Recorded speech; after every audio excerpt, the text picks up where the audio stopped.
আসসালামু আলাইকুম। আজকে ব্যবসায় উদ্যোগের ফাইনাল রিভিশন আমরা দিব। তোমার যেই টপিকগুলো থেকে সংক্ষিপ্ত প্রশ্ন আসে আর যেই টপিকগুলো থেকে আমাদের সৃজনশীলের উদ্দীপকের অংশটা আসে সেই অংশগুলো নিয়ে মূলত আজকে আলোচনা করব। আরেকটা বড় কথা হচ্ছে লেখার প্যাটার্ন। তোমাদের হাতের লেখা সুন্দর হোক বা একটু খারাপ হোক, যদি তোমাদের লেখা পড়ার মতো হয় আর লেখার প্যাটার্ন ঠিক থাকে, তাহলে মূলত ব্যবসা উদ্যোগে A+ ওঠানো অনেক সহজ হয়ে যায়। আর যদি তোমার লেখার প্যাটার্নটা ঠিক না থাকে, প্লাস হাতের লেখা যদি বোঝা না যায়, মানে পড়তে পারতেছে না টিচার, তখন যে তোমার হিসাব ব্যবসা উদ্যোগের তোমার নাম্বার ওঠানো যায় না। ঠিক আছে, তো আমরা প্রথম অধ্যায় থেকে শুরু করি। দেখো, প্রথম অধ্যায়ের নাম হচ্ছে ব্যবসায় পরিচিতি, তাই না? তো ব্যবসায় পরিচিতির মধ্যে তোমার ফার্স্টে আমরা যেটা শিখবো সেটা হচ্ছে ব্যবসা কাকে বলে। মুনাফা অর্জনের উদ্দেশ্যে বৈধ অর্থনৈতিক কর্মকাণ্ড, তিনটা শর্ত থাকতে হবে। দেখো, মুনাফা অর্জনের উদ্দেশ্যে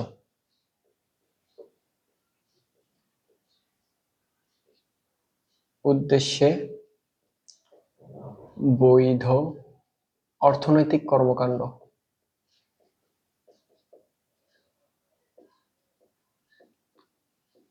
কর্মকাণ্ডকে ব্যবসা বলে।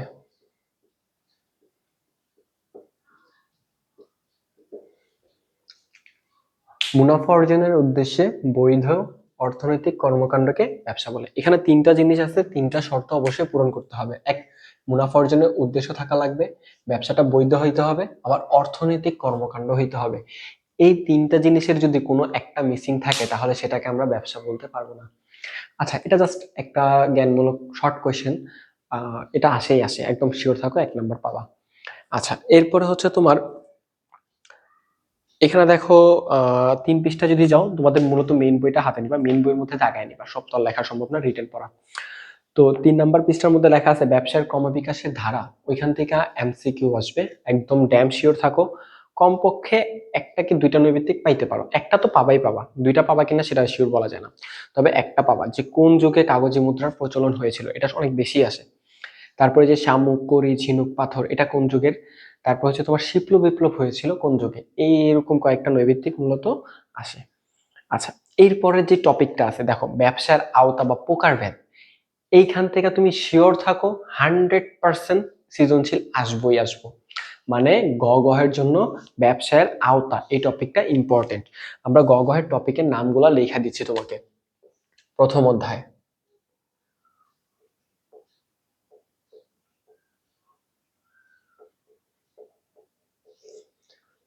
ব্যবসায়ের আওতা।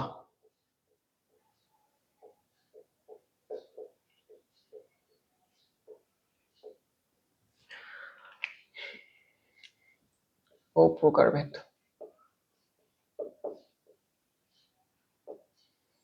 আচ্ছা, এই ব্যবসার আওতা ও প্রকারভেদের থেকে যে শিল্প, বাণিজ্য, প্রত্যক্ষ সেবা,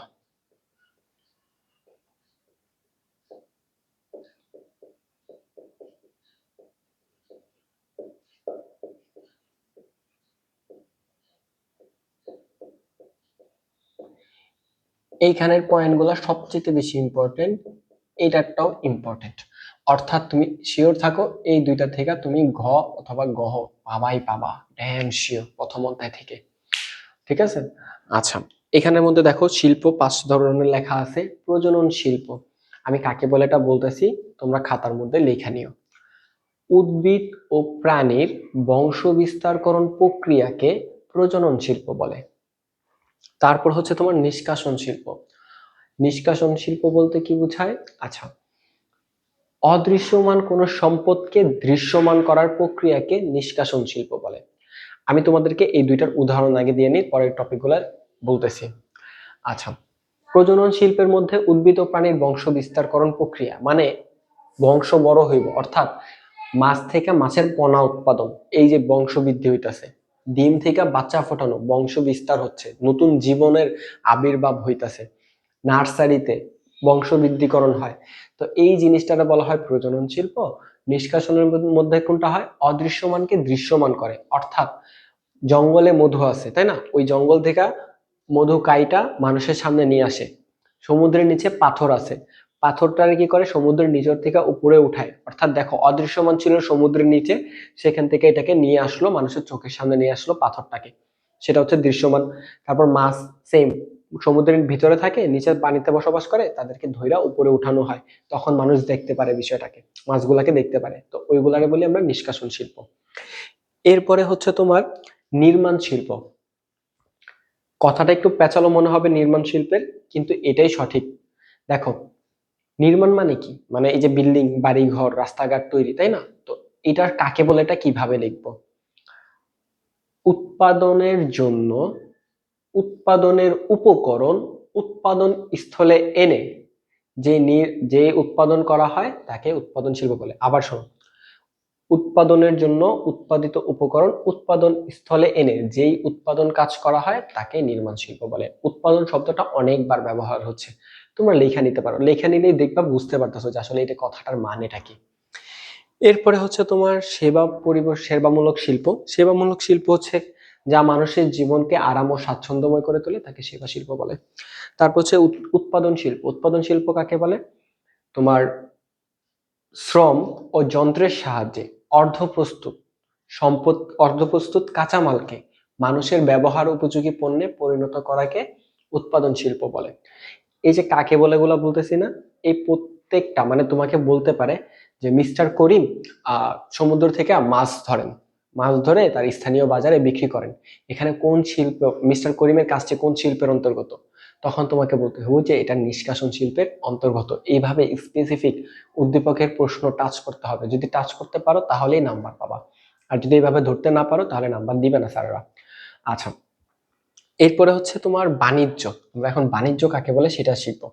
বাণিজ্যের মধ্যে হচ্ছে এতক্ষণ যেগুলো বলছি সবগুলো ছিল শিল্পের, কি কি ছিল? প্রজনন, নিষ্কাশন, উৎপাদন, নির্মাণ, সেবা। আচ্ছা, এবার বাণিজ্য। বাণিজ্যর মধ্যে বাণিজ্য কাকে বলে আগে সেটা জানবো, তারপর বাণিজ্যের ভিতরে কি কি আছে সেইগুলো পড়বো। এটাও গগহের টপিকের জন্য খুবই ইম্পর্টেন্ট। একটা পণ্য শিল্প উৎপাদন করে দিছে, সেই পণ্যটা চূড়ান্ত ব্যবহারকারী বা ভোগকারীর নিকট পর্যন্ত পৌঁছানোর যাবতীয় মাঝখানে যত কাজ আছে সকল কাজকে বাণিজ্য বলে। সুন্দর ভাষায় যদি খাতায় লিখতে চাও এইভাবে লিখবা, উৎপাদিত উপকরণ চূড়ান্ত ভোগকারী বা ব্যবহারকারীর নিকট পৌঁছানোর মধ্যবর্তী কার্যক্রমকে বাণিজ্য বলে, মানে মাঝখানে যত কাজ হয় সবগুলোকে বাণিজ্য বলে। এই বাণিজ্যের মধ্যে দেখো লেখা আছে পণ্য বিনিময়, পরিবহন, গুদামজাতকরণ, ব্যাংকিং, বীমা, বিজ্ঞাপন। এই সবগুলার বাণিজ্যের কাজ করে। কি কি কিভাবে? পণ্য বিনিময়, ক্রয় বিক্রয় না হলে তো চূড়ান্ত পণ্য চূড়ান্ত ভোগকারীর নিকট যাবে না। তারপরে দেখো পরিবহন, এক জায়গার পণ্য আরেক জায়গায় নিয়ে তো বিক্রি করতে হবে, তাই না? যেমন ফোনের কথা দেখো, আইফোন আমেরিকায় হইতাছে কিন্তু বাংলাদেশে তো বিক্রি হচ্ছে, তার মানে কি ওইখানে উৎপাদন হয়েছে, এইখানে ব্যবহার হচ্ছে, তো চূড়ান্ত নিকট ভোক্তার কাছে পৌঁছানোর মাঝখানে পরিবহন কাজ করতেছে, তাই পরিবহনটা বাণিজ্যের আন্ডারে। গুদামজাতকরণ, এক সময়ের পণ্য আরেক সময় পর্যন্ত ধরে রাখা, অর্থাৎ এ দেখো আমরা যে শাকসবজি গুলা খাই এখানে অনেকগুলো আছে যেগুলো বছরে একবার উৎপাদন হয়, হওয়ার পরবর্তীতে আর হয় না। তো এই যে উৎপাদন হইলো, হওয়ার পরে আমরা এটা সারা বছর ব্যবহার করার জন্য কি করি? ফ্রিজে স্টোরেজ করে রেখে দিই, কোল্ড স্টোরে স্টোরেজ করে রেখে দিই, যাতে এটা পরবর্তীতে যে কোনো সময় ব্যবহার করা কিন্তু কিনা খাইতে পারি বাজার থেকে। তো এই যে প্রসেসটা, এই প্রসেসটাকে মূলত বলা হয় গুদামজাতকরণ, অর্থাৎ এক সময়ের পণ্য আরেক সময়ে ব্যবহার করা। তারপরে হচ্ছে ব্যাংকিং। ব্যাংকিং এর কাজ কি? টাকা দেওয়া, অর্থাৎ তোমার কাছে মনে করো যে অনেক প্রোডাক্ট আছে, অনেক মালামাল আছে, এগুলো তুমি বাজারে ছাড়তে পারতেছো না, দোকানের স্বল্পতা, বিভিন্ন স্বল্পতা, আর্থিক স্বল্পতার কারণে তুমি এক জায়গার পণ্য আরেক জায়গায় পাঠাইতে পারতেছো না, অর্থ স্বল্পতার কারণে তুমি দোকান দিতে পারতেছো না, লোক নিতে পারতেছো না, বিভিন্ন সমস্যা থাকতে পারে। তো এই অর্থ সংক্রান্ত বাধা দূর করার জন্য ব্যাংক কাজ করে। তারপরে বীমা, ঝুঁকি দূর করতে সাহায্য করে। এখন তুমি মনে করো যে জাহাজ দিয়ে আমেরিকা থেকে পণ্য আনতেছো, আল্লাহ না করুক যদি জাহাজটা ডুবে যায়, তো এই জন্য তুমি পণ্যের জন্য কি করে রাখলা? বীমা করে রাখলা। এটাও তো তোমার বাণিজ্যের আন্ডারেই পড়তেছে, কারণ আমি পণ্যটা কি চূড়ান্ত ভোগকারী পৌঁছানোর জন্য এই বাধার বা এই সমস্যার সৃষ্টি হইতেছে। বিজ্ঞাপন, বিজ্ঞাপন দেই কেন? যাতে আমার পণ্যটা বিক্রি হয়, চূড়ান্ত ক্রেতা খুঁজে পায়, এই জন্য। তাহলে বিজ্ঞাপনটাও কি বাণিজ্যের অন্তর্গত পড়তেছে। তারপর আছে প্রত্যক্ষ সেবা, এখানে অনেকগুলো আছে, আইনি ভিত্তি, ডাক্তারি, প্রকৌশলী, অডিট ফার্ম, এখানে তেমন একটা সাধারণত আসে না, ঠিক আছে? আচ্ছা, তো আমরা এই দুইটাকে ভালো করে গগয়ের জন্য পড়ে নিব, মানে এই দুইটার আন্ডারে যতগুলো টপিক আছে সবগুলো। ওকে, এরপরে হচ্ছে তোমার 5 নাম্বার পৃষ্ঠাতে দেখো, 5 নাম্বার পৃষ্ঠার মধ্যে একটা ছক আছে, বাণিজ্য বিভিন্ন উৎপাদনের কাজ। এই ছকটাকে তোমরা ভালোভাবে পড়বা, বিশেষ করে ব্যবসায়ের ক্ষেত্রে বিভিন্ন ধরনের বাধা, ব্যবসায়ের বিভিন্ন বাধা, এই টপিকটাকে যদি পড়া ফেলতে পারো বাস, আর কিছু লাগবে না। দেখো, সত্যগত বাধা, স্থানগত বাধা, সময়গত বাধা, অর্থগত, ঝুঁকিগত, কাল তথ্যগত, এই বাধাগুলা অলরেডি তোমাকে আলোচনা করে দেওয়া হয়েছে। সত্যগত বলতে পণ্য দ্রব্য ক্রয় বিক্রয় বোঝায়, স্থানগত পরিবহন বোঝায়, সময়গত বলতে বোঝায় গুদামজাতকরণ, তারপর হচ্ছে তোমার অর্থগত বলতে বোঝায় টাকা, ঠিক আছে, ব্যাংক থেকে টাকা নেওয়ার যে বিষয়টা সেটা, ঝুঁকি বলতে বীমা বোঝায়, আর তথ্যগত বলতে বিজ্ঞাপন বোঝায়, তাই না? তো ওই বাধাগুলা বলতে পারে যে মিস্টার করিম অর্থ স্বল্পতার কারণে সে বাজারকে বড় বা সম্প্রসারণ করতে পারছে না। তো কোন ব্যবসার কোন বাধার কারণে মিস্টার রহিমের ব্যবসায় লাভ হচ্ছে না, তখন আমাদেরকে বলতে হইব অর্থগত, ব্যাংক, ঠিক আছে, অর্থগত বাধার কারণে সে ব্যবসা সম্প্রসারণ করতে পারছে না। ওকে, এরপরে যদি আমরা যাই, এরপরে আরেকটা টপিকই আছে ব্যবসায় পরিবেশ। ভাই এটা থেকে আসেই আসে, ছক আছে একটা, সেটা খুব ভালো করে পড়ে নিবা। ব্যবসায় পরিবেশ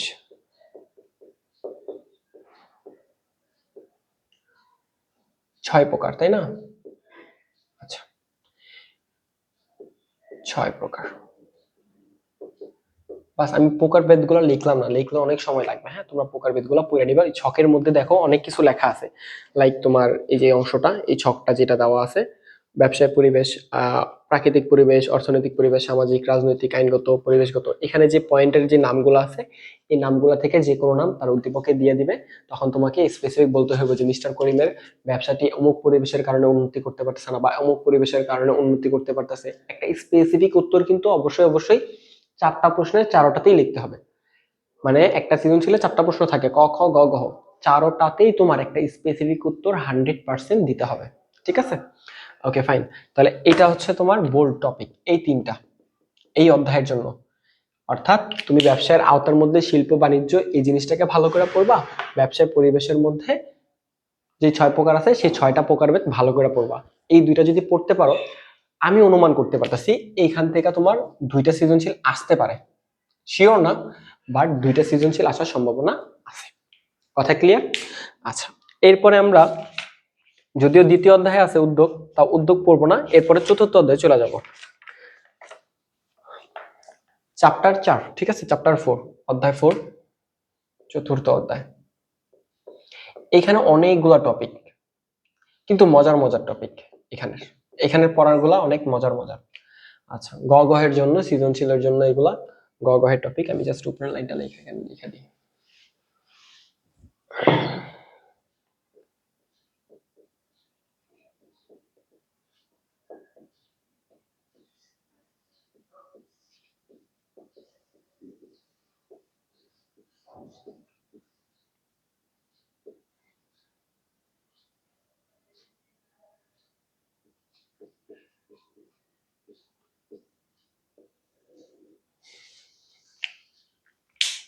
আচ্ছা দেখো, এখানে 36 পৃষ্ঠায়, হ্যাঁ, যে লেখা আছে মালিকানার ভিত্তিতে ব্যবসায়ের প্রকারভেদ, হ্যাঁ, এটা আছে মোটামুটি ইম্পর্টেন্ট, মানে এখান থেকে 3 নাম্বার পাইতে পারো সাধারণত। তবে একান্ত কোয়েশ্চেন বেশি সহজ করে ফেলতে চাইলে তাহলে তোমাকে একটা পরিপূর্ণ সৃজনশীল মানে গ গহ দুটোটার মধ্যে পাইতে পারো, অর্থাৎ 37 পৃষ্ঠার মালিকানার ভিত্তিতে ব্যবসার প্রকারভেদ।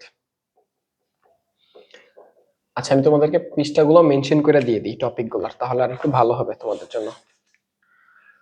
তোমার 3 থেকে 5 পৃষ্ঠা, এটার ক্ষেত্রে 3 থেকে 5 পৃষ্ঠা। তারপরে তোমার এটার মধ্যে পড়ে গেছে, আর এটা পড়ছে তোমার কত পৃষ্ঠা পড়ছে, এটা 7, এটা হচ্ছে 7 পৃষ্ঠা, 7 নম্বর পৃষ্ঠার মধ্যে পড়ছে। এবার যেটা লিখবো সেটা হচ্ছে তোমার 37 পৃষ্ঠা, মালিকানার ভিত্তিতে ব্যবসা।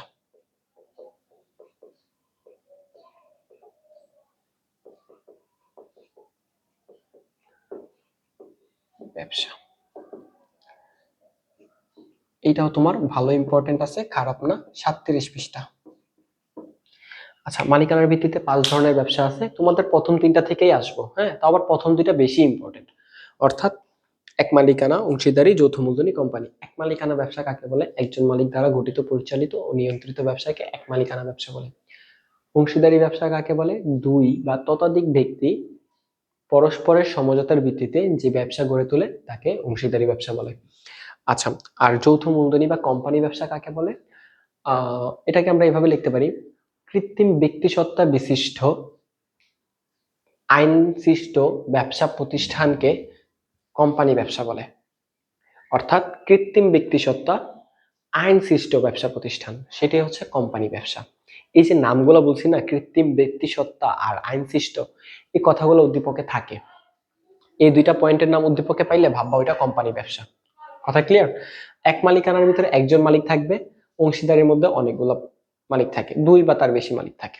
আচ্ছা ঠিক আছে, এটা গেল। এরপরে যদি যাও, এই চ্যাপ্টারের মধ্যে সবচাইতে ইম্পর্টেন্ট দুইটা টপিক, সেটা হচ্ছে 44 পৃষ্ঠার অংশীদারের প্রকারভেদ। অংশীদারের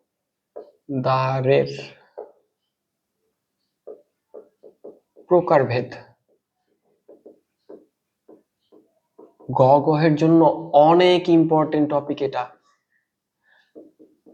তারপরে অংশীদারি ব্যবসার বিলোপ সাধন, এই দুইটা থেকে শিওর থাকো আসবেই আসবে।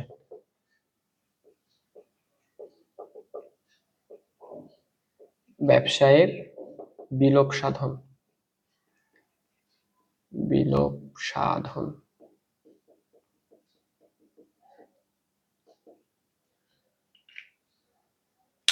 অংশীদারি ব্যবসায়ের বিলোপ সাধন আর অংশীদারের প্রকারভেদ, এই দুইটা থেকে মোটামুটি আশা করা যাইতে পারে আসবে, এই দুইটা থেকে একটা। ঠিক আছে, এরা পৃষ্ঠা নাম্বার 45। তাহলে এখান থেকে একটা সৃজনশীল পাবা, এখান থেকে দুইটা সৃজনশীল পাবা, এইখান থেকে একটা সৃজনশীল পাবা। এখন এগুলা কিন্তু 100% শিওর দিয়ে বলতেছি না যে এখান থেকে দুইটাই আসবো, তবে এতটাই ইম্পর্টেন্ট যে দুইটা আসতেই পারে, মানে এখান থেকে দুইটা না আসলো এখান থেকে একটা চলে আসলো, মানে মিলাজিলা হইলেও আসবে, মানে এগুলাই ইম্পর্টেন্ট টপিক, আর কোনো টপিক নাই এগুলাতে। আচ্ছা, এরপরে হচ্ছে তোমার এই অধ্যায়ের মধ্যে তুমি আরেকটা চাইলে কোম্পানিটা পড়তে পারো। কোম্পানি ব্যবসাটা তত বেশি একদম অনেক বেশি ইম্পর্টেন্ট না, তাও পড়তে পারো কোম্পানি ব্যবসা, কারণ কোম্পানিটা একটু বড় টপিক, তো তোমাদেরকে দিবে কিনা জানি না।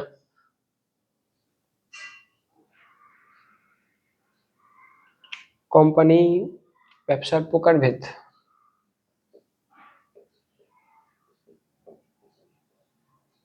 প্রকারভেদ এই টপিকটা পড়তে পারো। হ্যাঁ, এটা তোমার আছে কত পৃষ্ঠা? পৃষ্ঠা নাম্বার হচ্ছে তোমার 49 পৃষ্ঠা। আচ্ছা, এখানে তোমাদেরকে আমি যদি একটু আলোচনা করে দিতে চাই, অংশীদারের প্রকারভেদ। অংশীদার অনেক ধরনের অংশীদার আছে। কিছু অংশীদার আছে যারা মূলধনও দেয় আবার কাজও করে, তাদেরকে সাধারণ অংশীদার বলে। কিছু অংশীদার আছে যারা মূলধন দেয় কিন্তু কাজ করে না, তাদেরকে ঘুমন্ত অংশীদার বলে। তারা কাজ করতে চায় না, তারপর মানে বা কাজ পারে না যে কোনো একটা। তারপর হচ্ছে তোমার আচরণে অনুমিত অংশীদার, যে তার নিজের আচার আচরণ দ্বারা বলে যে আমি এই ব্যবসার পার্টনার, অংশীদার। তারপর হচ্ছে তোমার কিন্তু আসলে সে অংশীদার না, মানে এই যে কিছু অংশীদার থাকে এরকম, দেখবা যে তুমি আমি ব্যবসা করতেছি, হঠাৎ করে আমাদের একটা বন্ধু চলে আসলো, আয়সা বলতেছে কেউ দোস্ত ভালো আছো, সব দোকানে বই, এই যে পরে একটা চেয়ারে বসলো, বসে হাই কেনা বেচা শুরু করে দিল, অথচ সে আমাদের ব্যবসায় কোনো রিলেটিভ না। তো এই যে করতেছে কাজটা, সেটাই মূলত আচরণে অনুমিত অংশীদার। তারপর হচ্ছে তোমার নামমাত্র অংশীদার। নামমাত্র অংশীদার বলতে বোঝায় কি, কিছু টাকার বিনিময়ে সে তার নামের সুনামটা আমাদেরকে বিক্রি করছে। অর্থাৎ মনে করো যে তোমার এলাকার একটা বড় ভাই খুব ভালো, মানে খুব সুনামধন্য ব্যক্তি সে, তো তুমি তার আগে বললা ভাই আপনি শুধু মানুষরা জানাই দিন যে আপনি এই ব্যবসার অংশীদার আছেন, তার বিনিময়ে আপনারা মাসে সে 2000 টাকা দিবেন। এই যে সে তার নামটা ব্যবহার করতে দিল তোমাদের ব্যবসার মধ্যে, সেই জন্য তার তার নামটা হইলো নামমাত্র অংশীদার, সে হইলো তার নামমাত্র অংশীদার। এরপরে তোমার হচ্ছে আর কি ধরনের অংশীদার থাকে? সীমিত অংশীদার। আচ্ছা, সীমিত অংশীদার কি?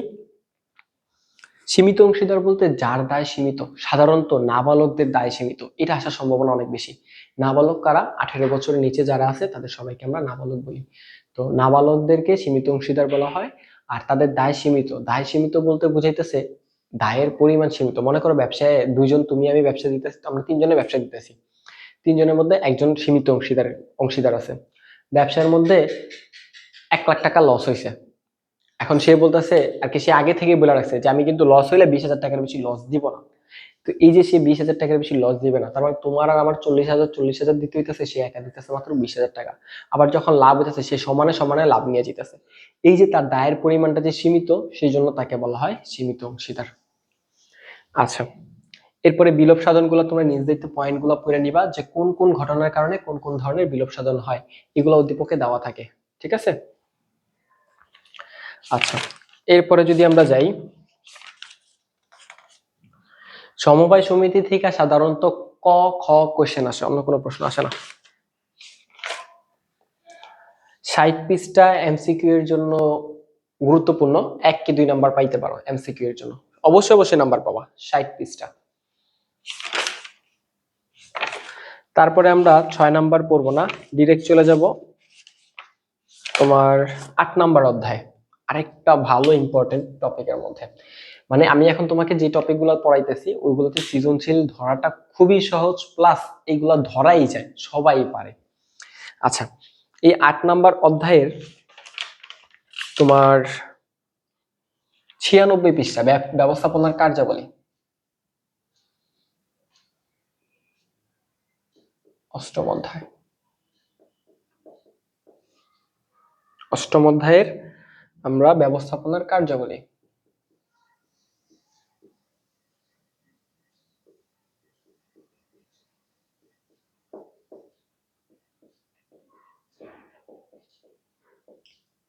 এই টপিকটা পড়বো, এই টপিকটা থেকে আসার সম্ভাবনা আছে, মানে একদম 100% না, আছে আসার সম্ভাবনা।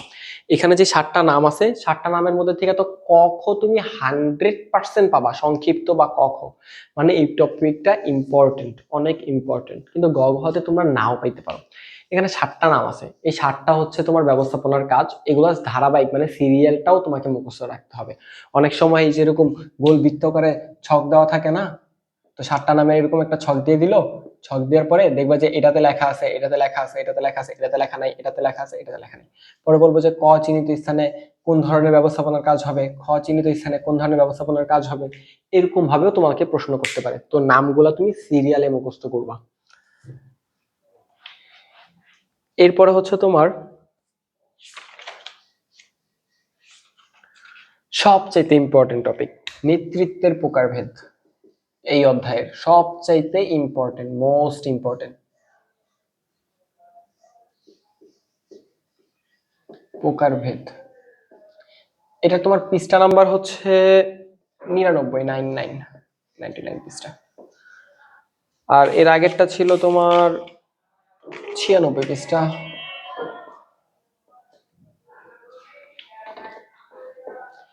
এইটার মধ্যে তুমি যতগুলা পারো ততগুলা স্টার বসাইতে পারো, এটা আসবে।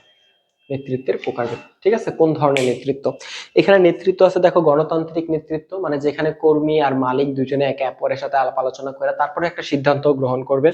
তারপর হচ্ছে তোমার স্বৈরতান্ত্রিক, যেখানে নেতা তার নিজের মতামতকে চাপাই দিব, অর্থাৎ অধস্তন বা কর্মীদের কোনো কথাই সে শুনবে না। সে বলছে তো এটা করো মানে এটা করো, এটা ভালো হইলেও এটা করতে হবে, না হইলেও এটা করতে হবে। তারপর হচ্ছে মুক্ত নেতৃত্ব। মুক্ত নেতৃত্বতে নেতা যে সে একটু অলস কিসিমের হয়, মানে সে চুপ করে বসে থাকে, নেতারা যার যার কর্মীরা যার যার মতো কাজ করে, মানে একটা খামখেয়ালিপনা। তো তুমি চিন্তা করে দেখো, তোমার স্কুলের স্যার তোমার কিছু বলতেছে না, চুপ করে বোকার মতো বসে আছে, স্টুডেন্টরা কি, ছাত্রছাত্রীরা শান্ত থাকবো? তারা কেউ শান্ত থাকবো না, তারা বিশৃঙ্খলা সৃষ্টি করবে। তো মুক্ত নেতৃত্বটা অনেকটা এরকম, যে কর্মীরা লাগামহীন, মানে যে যার মতো যা ইচ্ছা তা করতে থাকে, আর নেতা কিছু বলে না, ঠিক আছে। এটা হচ্ছে মুক্ত নেতৃত্ব। তারপর হচ্ছে তোমার আমলাতান্ত্রিক নেতৃত্ব। এটা হচ্ছে সামরিক বাহিনীর ক্ষেত্রে। সামরিক বাহিনী বলতে ডিফেন্স, যারা তোমার ওই যে আর্মি, র্যাব, বিডিআর, ওদের ওদের কথা বলতেছি। ওদের এখানে একটা নিয়ম আছে, চেইন অফ কমান্ড, অর্থাৎ উপরের বস যে, মানে উপরের পদে যে লোকেরা থাকে, সিনিয়র পদে, সিনিয়র স্যার বলে যাদেরকে, অফিসার যাদেরকে বলা হয়, সিনিয়র অফিসার তোমাকে যা বলবো চোখ বন্ধ করে, তাকে কোনো প্রশ্ন ছাড়াই তোমাকে তা করতে হবে। বললো পানিতে ঝাঁপ দাও, মানে সাথে সাথে পানিতে ঝাঁপ। কেন ঝাঁপ দিব, ঝাঁপ দিলে কি হইব, এই ধরনের প্রশ্ন তারা কখনোই তাদের সিনিয়রকে করে না। তো এটাই হচ্ছে তোমার আমলাতান্ত্রিক নেতৃত্ব। ঠিক আছে, সবচেয়ে বেশি আসার সম্ভাবনা থাকে গণতান্ত্রিক, স্বৈরতান্ত্রিক। ঠিক আছে, এই দুইটা আসে সবচেয়ে বেশি। তারপরে দেখো আদর্শ নেতার গুণাবলী।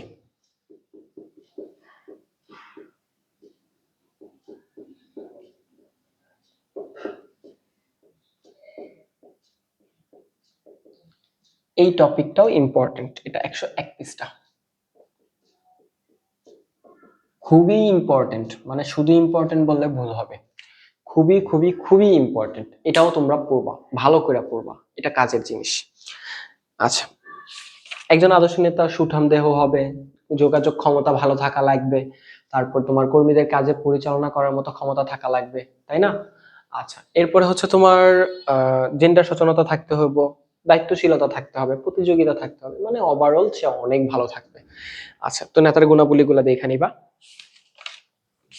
এরপর আর কোনো টপিক পড়া লাগবে না এখানে।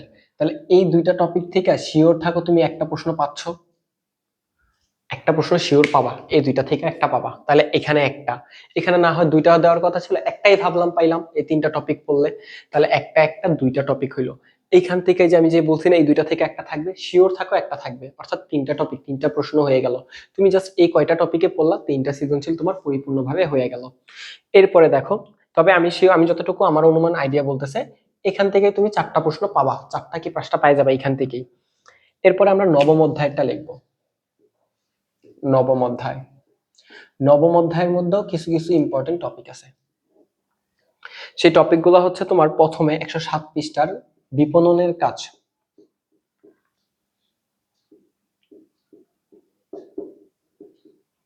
কাজ, আচ্ছা, বিপণনের কাজ তোমার বা কার্যাবলী, যেটা বলো কার্যাবলী, কাজ যে কথা কার্যাবলী একই কথা। ওকে, এটাও তোমার পৃষ্ঠা নাম্বার 107 পৃষ্ঠা। এটা খুবই ইম্পর্টেন্ট আছে, মোটামুটি, মোটামুটি অনেক বেশি না, মোটামুটি। বিপণন কাকে বলে সেটা জানা নেই, অর্থাৎ ক্রেতা কি চায় তা বোঝা, সেই অনুযায়ী পণ্য তৈরি করা, সঠিক পণ্য সঠিক ক্রেতার কাছে পৌঁছে দেওয়া, তার কার্যাবলীকে বিপণন বলে। আমি যেটা বলছি তুমি সেটাই খাতার মধ্যে লেখো, মানে আমি সবগুলোর সংজ্ঞা যেটাতে যেটা বলতেছি না, তুমি চাইলে সেটা লিখতে পারো নিজের ভাষায়, খাতার মধ্যে লিখলে পরিপূর্ণ নাম্বার পাবা, কখনোই নাম্বার কাটবে না। ক্রেতা কি চায় তা বোঝা, সেই অনুযায়ী পণ্য তৈরি করা, সঠিক পণ্য সঠিক ক্রেতার কাছে পৌঁছে দেওয়াকে বিপণন বলে। আচ্ছা, এখন পণ্যটা তৈরিও করব, আবার ক্রেতার কাছে নিয়েও যাব, যার ভাল লাগে তার কাছেই পৌঁছে দিব, একটা বড় প্রসেস, রাইট? তো এই প্রসেসের ভিতরে যে কাজগুলো থাকে সেই কাজগুলো নিচে লেখা আছে: ক্রয়, বিক্রয়, পরিবহন, গুদামজাতকরণ, প্রমিতকরণ, পর্যায়িতকরণ, তারপরে তোমার মরুকীকরণ, তথ্য সংগ্রহ, ভোক্তা, এই সবগুলা পয়েন্ট, তাই না? তো এই টপিক গুলোর মধ্যে থেকে যদি সবচেয়ে ইম্পর্টেন্ট টপিক দাগাইতে চাও, মরুকীকরণ, গুদামজাতকরণ, পরিবহন, প্রমিতকরণ, পর্যায়িতকরণ, ঠিক আছে? এই টপিকগুলোর নামগুলো লিখে দিই এটার মধ্যে, এটার ক্ষেত্রে একটু কমাই দিই। পরিবহন, গুদামজাতকরণ,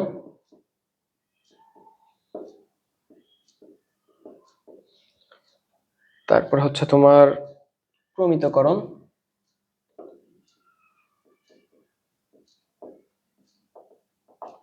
তারপর হচ্ছে তোমার পর্যায়িতকরণ,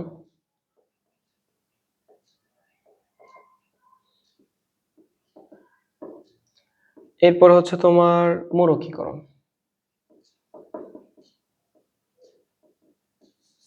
বাস, এই কয়টা টপিক পড়বা। এরপরে হচ্ছে তোমার এই পৃষ্ঠারই, মানে 108 পৃষ্ঠার বন্টন প্রণালীর ধারণা। 109 পৃষ্ঠা দেখো, লেখা আছে বন্টন প্রণালী ও বিভিন্ন পণ্যের বন্টন প্রণালী। এখানে একটা ছক আছে, হ্যাঁ, এই যে ছকটা, এই যে ছকটা না, এই ছকটা থেকে বলবো যে মিস্টার করিম কোন ধরনের বন্টন প্রণালী করতেছে, তো তখন তোমার এখান থেকে যে কোনো একটা উত্তর দিতে হবে। এখন উত্তরটা কিভাবে লিখবা? উত্তরটা এভাবে লিখবা: মিস্টার করিমের বন্টন প্রণালীটি হলো উৎপাদনকারী একটা তীর চিহ্ন, পাইকারি একটা তীর চিহ্ন, খুচরা বিক্রেতা একটা তীর চিহ্ন, ভোক্তা। এভাবে তীর তীর দিয়ে দিয়া এই লাইনটাকে লিখতে হবে। এখানে কয় ধরনের বন্টন প্রণালী আছে? 1 2 3 4 5, এই পাঁচটাই বন্টন প্রণালী তোমার ভালো করে পড়ে যেতে হবে। যে উৎপাদনকারী বলতে কি, যে পণ্যটা উৎপাদন করে তার থেকে সরাসরি কি ভোক্তার কাছে যাইতেছে না মাঝখানে কেউ হইয়া যাইতেছে, সেই জিনিসগুলো লেখা আছে। এটা খুবই স্বাভাবিক, কোনো অস্বাভাবিকের কিছু নেই, তুমি তোমার মতো করে নিজের ভাষায় লিখবা। তবে জাস্ট পয়েন্টগুলো মনে রাখো যে উৎপাদনকারী থেকে মাধ্যমগুলা কি কি ব্যবহার করতেছে, সেই মাধ্যমের নামগুলো বইলা দিবা। আচ্ছা, এরপরে হচ্ছে তোমার বিজ্ঞাপনের ধারণা। আচ্ছা, বন্টন প্রণালী লিখে নেই। বন্টন প্রণালী,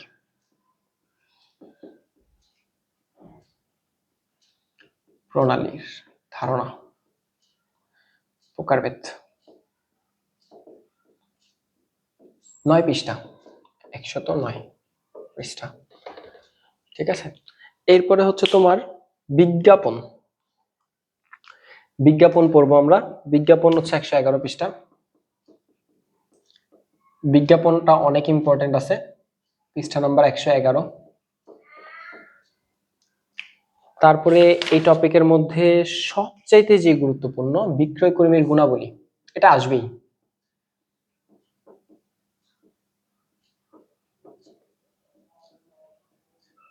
গুণাবলী, এটা শিট থাকবে, এটা আসবেই, এটা কোনো মিস হবে না, কোনোভাবেই মিস হবে না।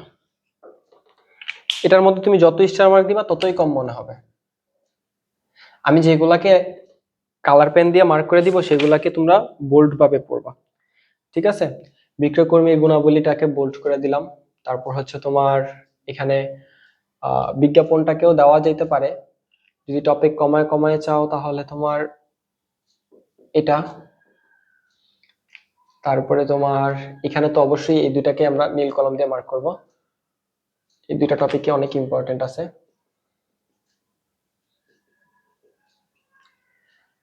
তারপরে তোমার এখান থেকে আমরা এই যে দুইটা, এই দুইটাকে,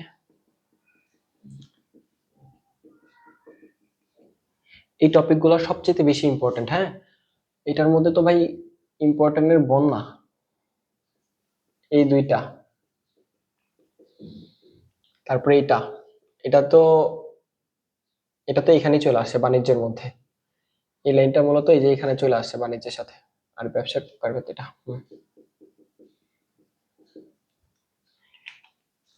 এই যে টপিক গুলা দাগাই দিছি না, এগুলা পড়া যাও। একটা, দুইটা, তিনটা, চারটা, পাঁচটা, ছয়টা টপিক দাগাইছি না। যদি 4টা সৃজনশীল কমপক্ষে কমন না পাই এগুলা থেকে, কালকে ধৈর্য, আমার কি সমস্যা নেই। আচ্ছা, এরপরে আরো একটা অধ্যায় আমরা দাগাবো, জাস্ট আরেকটা অধ্যায় দাগাবো। এই অংশটা আমি পুছা ফেলতেছি তোমার। হ্যাঁ, এটা পুছি।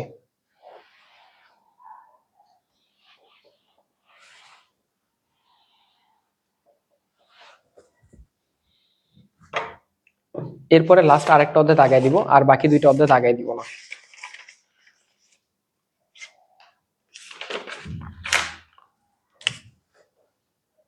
এটার অধ্যায় হচ্ছে তোমার 11, একাদশ অধ্যায়।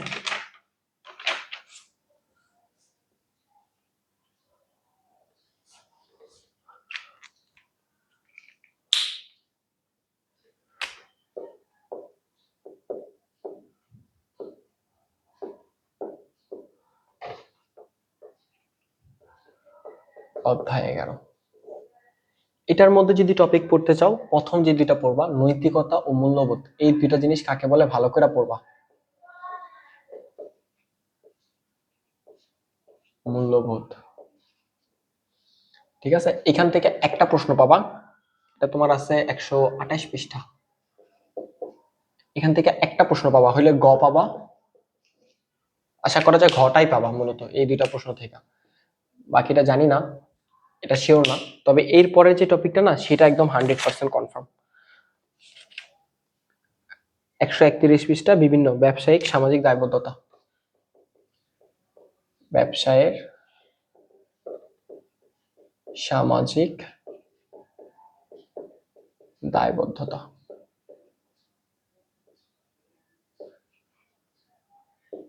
131 পৃষ্ঠা। ভাই, এইটাতে তুমি যত স্টার মার্ক দিবা ততই কম মনে হইব। এখানে কয় প্রকারের দায়বদ্ধতা আছে দেখো, রাষ্ট্রের প্রতি দায়বদ্ধতা আছে, তারপর সমাজের প্রতি দায়বদ্ধতা, ক্রেতা ভোক্তাদের প্রতি দায়বদ্ধতা, শ্রমিক কর্মচারীদের প্রতি দায়বদ্ধতা। এইটা থেকে তোমার সৃজনশীল 100% আসবে।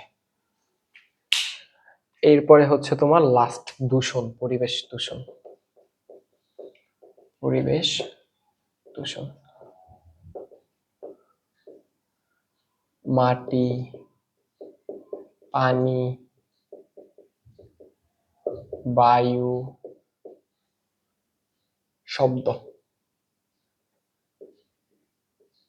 মাটি, পানি, বায়ু ও শব্দ দূষণ। এই চারটা থেকে আশা করা যায় আসবো, কিন্তু এই চারটা পয়েন্টের নাম তোমার বইয়ের মধ্যে তেমন ক্লিয়ারলি লেখা নেই। হ্যাঁ, আশা করা যায় এই টপিক গুলো পড়া যাও, খুব ভালো পরীক্ষা দিতে পারবা। ঠিক আছে, এগুলো আসার মতো টপিক, যেগুলো আমি বোর্ডে লেখা দিছি অনেক আসে, তুমি কল্পনা করতে পারবা না কি পরিমাণে আসে এরা।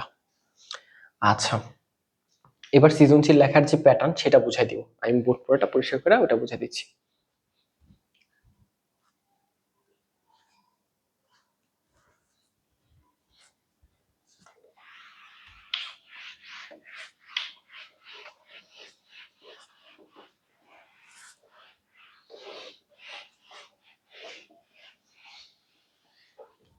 সৃজনশীল লেখার প্যাটার্নটা ভালো করে শোনো। তোমরা প্রশ্ন যখন লিখবা, মনে করো যে 4 নং প্রশ্ন উত্তর লিখতেছি, লিখবা 4 নং প্রশ্ন, 4 নং প্রশ্ন উত্তর ক। কটাকে এই পাশে লিখবা, কেউ ক নিচে লিখবা না, এটা খুবই বিচ্ছিরি জিনিস। 4 নং প্রশ্নের উত্তর ক, এইভাবে লম্বা লিখবা। লেখার পরে তুমি মনে করো লিখলা, উত্তরটা লিখলা, যে উত্তর কি, মনে করো যে ব্যবসা কাকে বলে, তাহলে লিখলা ব্যবসা না, আরেকটা সংজ্ঞা লিখে দিই তোমাদেরকে, বিপণন কাকে বলে। ক্রেতা কি চায় তা বুঝা, সেই অনুযায়ী পণ্য তৈরি করা, সঠিক পণ্য সঠিক ক্রেতার কাছে পৌঁছে দেওয়া, ক্রেতার কাছে পৌঁছে দেওয়া, কে বিপণন বলে।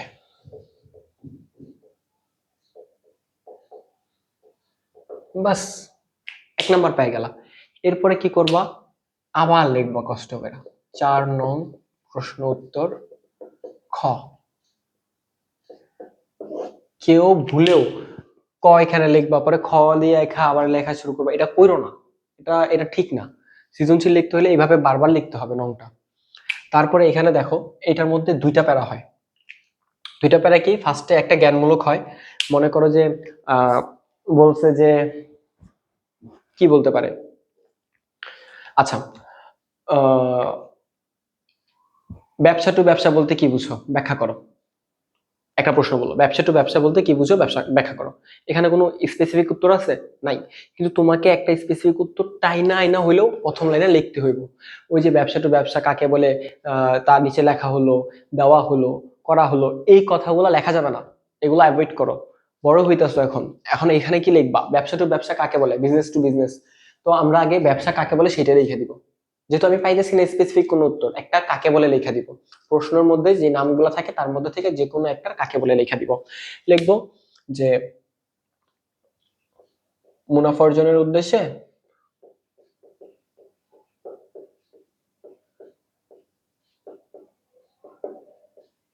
বৈধ অর্থনৈতিক কর্মকাণ্ডকে ব্যবসা বলে।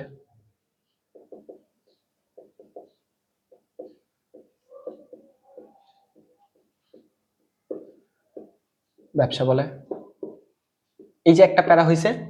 পরে এবার বিজনেস টু বিজনেস যে ব্যাখ্যাটা, সেই ব্যাখ্যাটা আমরা পরে একটু নিচের থেকে লেখা শুরু করব। আমি একটু লিখে দিই, এই যে লিখছি না একটা প্যারা, দেখো আমি কিন্তু পরে একটু যথেষ্ট একটু ফাঁক রাখবো, প্রায় তোমার খাতার মনে করো যে 1.5-2 আঙ্গুল ফাঁক রাখবা, রাইখা নিচে লেখা শুরু করবা, তাহলেই একটা প্যারা বোঝা যায়। লিখবা যে ব্যবসা থেকে ব্যবসা হলো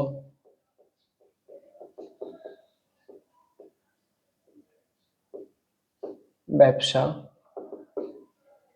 বলতে একজন ব্যক্তি আরেকজনের নিকট আরেকজন ব্যবসায়ীর কাছে পণ্য বিক্রি করাকে বোঝায়। বিক্রয়কে বোঝায়। তারপর আরো কিছু ডিটেলস লিখলাম যে ব্যবসা থেকে ব্যবসা বলতে একজন ব্যক্তি আরেকজন ব্যবসায়ীর কাছে পণ্য বিক্রয় করাকে বোঝায়। মানে সে একটা ব্যবসায়ীকে দিছে, ওই ব্যবসায়ী আরেকজনকে দিবে, তারপর ভোক্তার কাছে যাবে। মানে এরকম অনেকগুলো ব্যবসায়ীর মাঝখানে যে পক্ষ হয়েছে সেটা তো বিজনেস টু বিজনেস, ব্যবসা টু ব্যবসা। সেও ব্যবসা করতেছে, আমিও ব্যবসা করতেছি, আমি পরে চাইলে আরেকজনের নিকট বিক্রি করলাম, সে যদি আবার বিক্রি করে তাহলে তারও ব্যবসা হচ্ছে। এটাই তো বিজনেস টু বিজনেস। এইভাবে আমরা প্যারা গুনবো, নট পৃষ্ঠা গুনবো। অনেকে পৃষ্ঠা গুনা লেখে, ভাই পৃষ্ঠা গুনা লেখার বিষয় না, অনেকের হাতের লেখা ছোট, অনেকের হাতের লেখা বড়। তো আমরা প্যারা হিসাব করব, সরি বাক্য হিসাব করব। খ নাম্বার প্রশ্নের জন্য দ্বিতীয় প্যারার মধ্যে 4 থেকে 5টা বাক্য লাগবা, বাক্য লিখবা।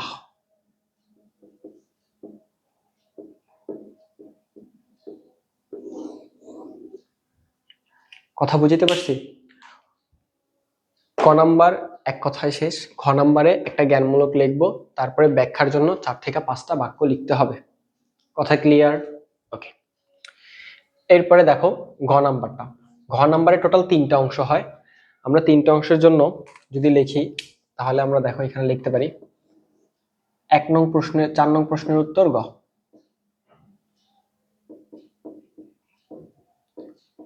প্রশ্ন উত্তর ঘ। এটার মধ্যে টোটাল 3টা প্যারা হয়। প্রথম যে প্যারাটা স্পেসিফিক একটা বাক্য, একটি বাক্য, এক বাক্যর মধ্যে একটা জ্ঞানমূলক উত্তর হয়ে যাবে। পরে যে দ্বিতীয় প্যারাটা, এই যে আমি এইগুলা দিয়ে প্যারা চিহ্নিত করতেছি, পরে এই যে আরেকটা প্যারা দিলাম, সেই প্যারার মধ্যে আমরা এবার 3 থেকে 4টা বাক্য লিখবো। 4টা বাক্য লেখো, 4টি বাক্য। এরপরে আরো একটা প্যারা দিব, সেখানে আমরা 5 থেকে 6টি বাক্য লিখবো। আচ্ছা, এখানে জ্ঞানমূলক উত্তর হবে, মানে এক কথায় জ্ঞানমূলক। এখানে মেইন বই থেকে বোর্ড জ্ঞানমূলকের ব্যাখ্যা, জ্ঞানমূলক উত্তরের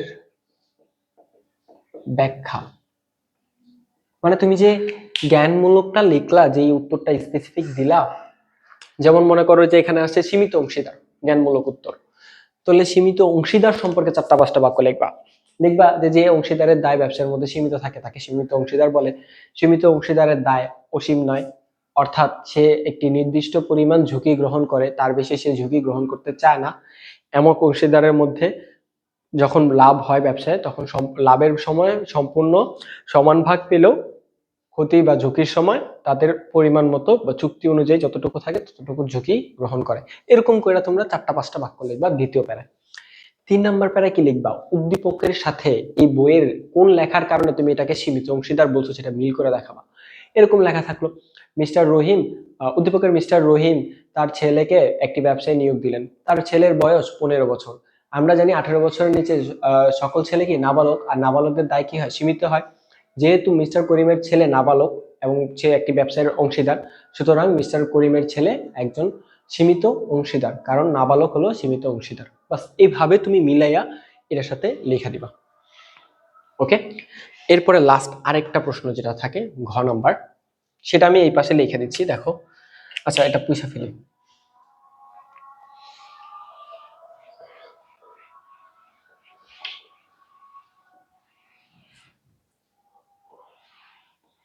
তোমরা এগুলো লেখা রেখো, হ্যাঁ, কোনগুলোতে কয়টা করে বাক্য লেখা রাখো। তারপর 4 নং প্রশ্নের উত্তর ঘোড়ার ঘ। এখানে কি লিখবা? প্রথম প্যারা লিখবা জ্ঞানমূলক উত্তর, জ্ঞানমূলক একটি বাক্য, এই যে একটি বাক্য। পরের যে প্যারাটা হবে সেখানে 2 থেকে 3টি বাক্য লিখবা, বেশি লেখা দরকার নেই। মানে কাকে বলাটা যদি দিতে পারো জ্ঞানমূলকের, তাহলে আর তার সাথে 1টা 2টা বাক্য লেখা দিতে পারলে হয়ে গেল। তৃতীয় প্যারায় উদ্দীপকের অংশ, এখানে বাক্য লিখবা তুমি 5টা, 5টা অলমোস্ট 5টা 6টা। এটা উদ্দীপক শুধু, মানে উদ্দীপকের কথাটাকে ভালো করে নিজের ভাষায় উপস্থাপন করবা, হুবহু দেখা লিখবা না। উদ্দীপক কখনোই হুবহু দেখা লিখবা না। এখানে 6 থেকে 7টি বাক্য। নিজের মতামত প্লাস উদ্দীপক প্লাস বই, নিজের মতামত প্লাস উদ্দীপক প্লাস বই, এই সবগুলাকে মিলাই লিখবা। জ্ঞান মূলকের সংজ্ঞা,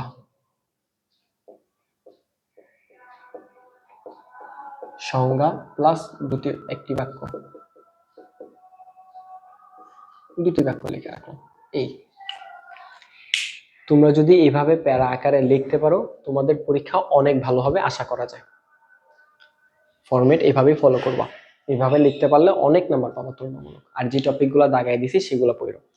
আর সংক্ষিপ্ত প্রশ্নের জন্য যদি বলি, যে যে টপিকগুলো দাগাই দিছি না ওইগুলা পড়লে এমনি দেখবা অনেক সংক্ষিপ্ত কমন পড়ে যাবে ওইখান থেকে, ঠিক আছে?